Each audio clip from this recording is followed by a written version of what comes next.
Hey guys, what's up? My name's Ines. I write kissing books, and today I'm having a bit of a breakdown because I think my hero is cheating on me with the city.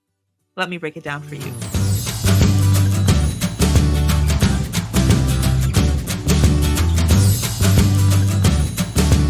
Do you know the term anthropomorphizing? Can you spell it? Imagine how many times I had to spell it in this script. But I learned about it during my time working at National Geographic Television's Explorer television show when I worked with the blue chip documentary producers. That's where I learned this term, anthropomorphizing. Say it with me 3 times. Anthropomorphizing is when we attribute human characteristics, emotions, or behaviors to non human identities, such as animals, objects, or even natural phenomena. This can be anything from assuming a cat feels guilty for knocking over a vase to giving a storm a personality by saying it's angry. It's a common technique in storytelling and art to create relatable, engaging narratives, especially in animations, children's literature, and even how we relate to our pets or objects around us. It helps to bridge the gap between the human and non human, making the latter more understandable or emotionally resonate with us. This is done time and time again in wildlife documentaries where we name the animals we're filming and interpret their banal looks as complex emotions that they're not likely capable of having. But in fantasy and superhero fiction, we take this further than animal behavior. We attribute these characteristics to a whole friggin' city. I first noticed this when I sat down with my family to watch the television show Arrow, and every other word out of Stephen Amell's mouth was how he had to save his beloved city. I started to feel like a voyeur, honestly. Heroes like Batman and Superman, through their deep connections and interactions with Gotham City and Metropolis, respectively, also contribute to this anthropomorphization of these cities. Gotham City, protected by Batman, often reflects the darker aspects of human nature, embodying themes of corruption, crime, and redemption. Batman, being a human without superpowers, uses his intellect, physical prowess, and vast resources to combat these issues. His deep personal connection to Gotham stems from the tragic loss of his parents in a deserted alleyway. This further personifies Gotham City for him. Gotham becomes a character in its own right with its dark, brooding atmosphere and its resilience in the face of adversity, mirroring Batman's own characteristics. The city's architecture, with its Gothic and Art Deco influences, adds to this personification, creating a visual representation of its complex personality. Contrastingly, Metropolis, under the watch of Superman, is often portrayed as a shining example of progress and human achievement. Superman, an alien with extraordinary powers, represents hope, justice, and the ideal of what humanity can aspire to. Metropolis, with its skyscrapers reaching towards a blue sky, embodies these ideals and is often bathed in sunlight, contrasting Gotham's perpetual darkness. The city's name itself, derived from the Greek word for mother city, connotes a nurturing environment, further humanizing it as a place of growth and protection under Superman's care. Both superheroes, through their actions and the narratives around them, endow their respective cities with human like qualities. These cities react to the presence of their protectors, almost as if they are in a symbiotic relationship. When the hero is triumphant, the city seems brighter, safer, more vibrant. In times of crisis or when the hero falters, the city appears to suffer alongside them with increased crime rates, corruption, and a palpable sense of danger and fear amongst the inhabitants. Spider Man, or Peter Parker, has a profound connection with New York City. The city is more than just a backdrop for his adventures.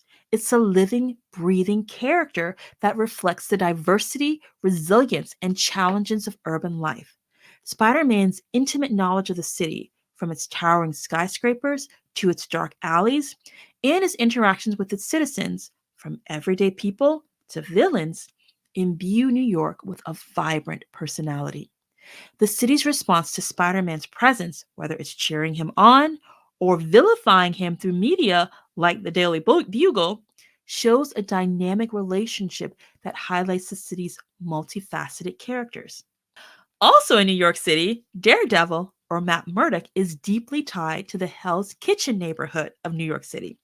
Despite the gentrification of the real Hell's Kitchen in the Marvel Universe, it remains a gritty, tough neighborhood plagued by crime and corruption, reflecting the darker aspects of urban life.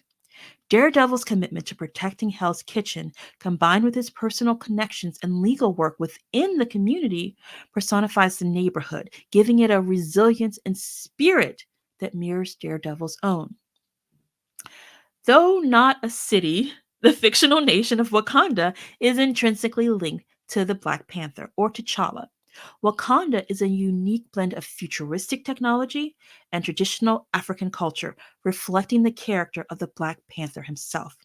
As king and protector, T'Challa's identity is deeply intertwined with Wakanda's prosperity, culture, and global position. Wakanda's portrayal as a powerful, sovereign nation challenges stereotypes and embodies ideals of self determination and innovation, making it a character in its own right within the narrative. And then we hit full circle back to Star City with the Arrow or Oliver Queen. He has a complex relationship with Star City, much like Batman with Gotham. Arrow fights not just physical crime, but also battles against social injustice, corruption, and the disparities between the wealthy and the poor. Star City, with its contrasting affluent neighborhoods and crime ridden areas, reflect the social themes that the Arrow tackles. The city's evolution often parallels Oliver's own journey, making it a living entity that grows and changes with its hero. These superheroes, through their deep ties and interactions with their respective cities or territories, create environments that are much more than mere settings. They're places with their own identities, challenges, and stories shaped by and shaping the heroes who protect them. These cities become reflections of the heroes themselves and vice versa, creating a dynamic interplay between character and setting that enriches the narrative. The anthropomorphization makes the cities integral characters in these stories, contributing to the depth and emotional resonance of the tales being told. Anthropomorphizing a setting can add emotional resonance to a story, making the environment a character in its own right. Here are some strategies and considerations for authors looking to bring their settings to life. Number one, give the setting emotional qualities. Assign emotions and moods to your setting based on the events or the general atmosphere you want to convey. For example, a forest could be serene and whispering with secrets on a calm day, but it could then turn menacing and whisper harsh judgments during a storm. These emotional qualities make the setting resonate with readers on a deeper level.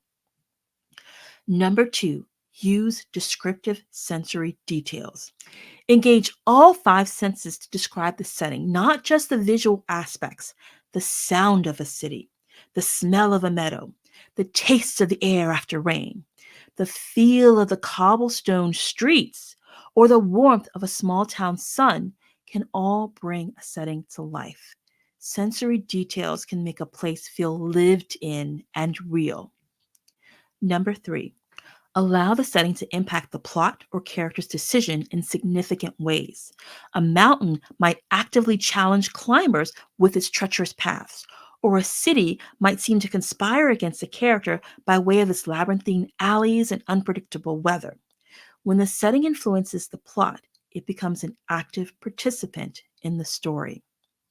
Number four, personify elements of the setting. Give human characteristics to parts of the setting. For example, a building might glare down on the characters, or a forest could embrace them as they enter. This technique makes the setting feel alive and capable of interacting with the characters. Number five, reflect character emotions. The setting can mirror the internal states of characters, creating an external manifestation of their feelings. A tumultuous sea might reflect a character's turmoil, while a bustling, vibrant market could echo a character's sense of wonder and curiosity. Number six, develop a backstory for the setting.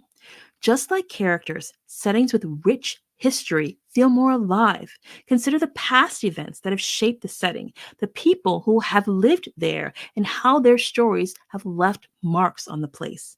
This backstory can add layers of depth to the setting, making it feel like a character with its own life story. Number seven, use symbolism. Assign symbolic meanings to aspects of the setting to deepen its connection with the story's theme or characters. A decaying mansion might symbolize the decline of the family that lives there, or a lone tree surviving in a desert could represent hope. Number eight, engage characters with the setting. Show characters interacting with the setting in personal ways. A character might have a favorite spot that's under refuge, or there might be a part of the city they're afraid to venture into. These interactions can lend the setting personal significance and emotional weight. Number nine, incorporate cultural or social elements. The setting can reflect the cultural or social dynamics of the world that you're building. The way buildings are constructed, the layout of a town, or the natural features of a landscape can all speak to the history, the values, and the conflict of the people who inhabit your world. And finally, number 10, evolve the setting. Allow the setting to change over time, responding to the events of the story and or the actions of characters. A war-torn land might slowly heal, or a bustling city might decay. Change in the setting can parallel the growth or decline of your characters, reinforcing the setting's role as a dynamic entity in the story. By treating your setting with the same care and detail as you would a character, you can create a rich, immersive world that captivates readers and enhances the emotional impact of your story. Want a more in depth exploration of pacing? You can try out my patient or pacing course, How to Write a Binge Worthy Novel in 21 Days at AnessWrites.com/PTP for patient or pacing. You can also read more breakdowns and chat with others on my free Substack at AnessWrites.substack.com. In the meantime, you guys go get them words, and me, I'll try to keep it together until the next time that we break it down. I'll see you then. Bye.